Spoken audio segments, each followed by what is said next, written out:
শেখ হাসিনার আমলে যারা শেখ হাসিনাকে কুর্নিশ করতো না তাদের কি ভয়াবহ পরিণতি হয়েছে সেটা একটা নমুনা হচ্ছে এই স্কুল। আপনি এত ভালো ভালো স্টুডেন্ট এই স্কুলের থেকে বের হয়েছে, অথচ দেখেন এখন এইখানে এমন একজন যার কনস্টিটিউয়েন্সি এখানে উনি স্পেন্ডিং করবেন না, এখানে টাকা দিবেন না, এটা ওনার দেশ না, এটা ওনাদেরকে ভোট দেয় না হয়তো বা এইটার জন্য এদেরকে পানিশমেন্ট দাও।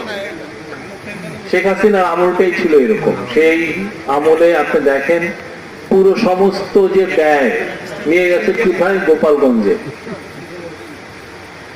যেখানে আমরা অবশ্যই চাই প্রত্যেকটা ডিস্ট্রিক্টে ভালো স্পেন্ডিং হোক, কিন্তু আপনি এমন ভাবে ফেভার করলেন যাতে দেখা গেল যে আপনার অন্যান্য যে সমস্ত জায়গা থেকে আপনার জব তৈরি হয়, যে সমস্ত জায়গায় আপনার গ্রোথ হয়, ইকোনমিতে গ্রোথটা মানে অর্থনীতিতে গ্রোথটা খুব ইম্পর্টেন্ট, সেই জায়গায় আপনি না তাকিয়ে আপনি তাকালেন এমন জায়গায় যেখান থেকে আপনার গ্রোথটা হবে না।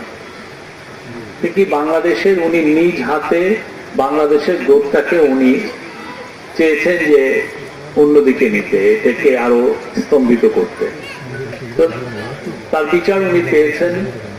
এই স্কুলও অবশেষে তার যে রিকোয়ার্ড যেটা ফান্ডিং দরকার, এটার যে চারতলা হওয়া দরকার, সেটা আজকে থেকে এই যাত্রাটা শুরু হবে। এবং আমরা যখন চলে যাব, আমরা তো এই গভর্নমেন্ট ফেব্রুয়ারি নিয়ে মধ্য ফেব্রুয়ারির মধ্যে এই গভর্নমেন্ট ইলেকশন দিয়ে চলে যাবে, তাতে একদিন এসে আমি আর আজাদ এসে দেখে যাব যে কেমন হলো স্কুলটা।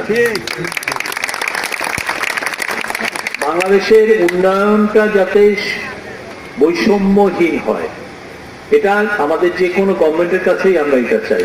আপনার সাথে আমার রাগ অনুরাগের সম্পর্ক থাকতে পারে, আপনাকে আমি অপছন্দ করতে পারি বিভিন্ন কারণে, কিন্তু আপনার এই উন্নয়নের তো এটা আপনার দরকার। কিন্তু আপনাকে আমি টাকা দিব না, আপনাকে আমি কষ্ট করাবো, আপনার এখানে যে একটা রাস্তা, এখানে 50-60 হাজার লোকজন থাকে, সেখানে রাস্তাটা আমি করতে দিব না, বা এখানে অনেক স্টুডেন্ট পড়ে, এটা তো মানে খুবই ছোট লোকই, ভয়াবহ রকমের ছোট লোকই।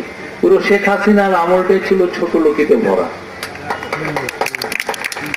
তা আমরা এইরকম যেটা ইঞ্জিনিয়ার সাহেব বললেন, এরকম আরো 111টা স্কুল হচ্ছে বাংলাদেশে, এরকম আরো স্কুল আমাদের দরকার, বড় বড় কলেজ দরকার।